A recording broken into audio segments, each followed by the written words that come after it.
Hey everyone, and welcome back to the channel. Today, we're re-diving into the story of a king who could unspeak English but ended up ruling Great Britain. Sounds like a plot from a movie, right? Well, this is the very real story of George I. So, how did a German prince find himself on the British throne in 1714? The year before, Queen Anne died without any surviving children. Parliament was desperate to ensure a Protestant succession and prevent a Catholic from taking the crown.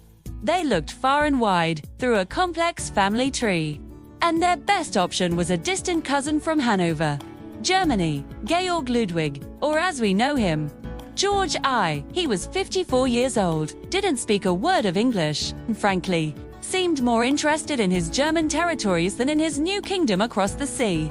His arrival in Britain was awkward. The public was skeptical.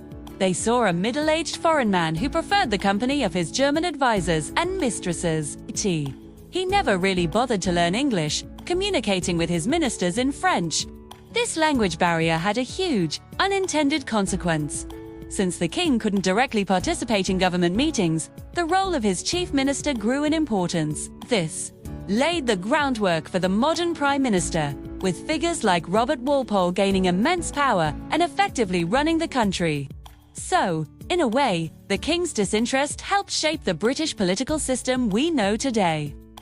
George's reign also faced serious challenges, most notably the Jacobite Rising of 1715. Supporters of the old Catholic Stuart line tried to overthrow him, but the rebellion was ultimately crushed.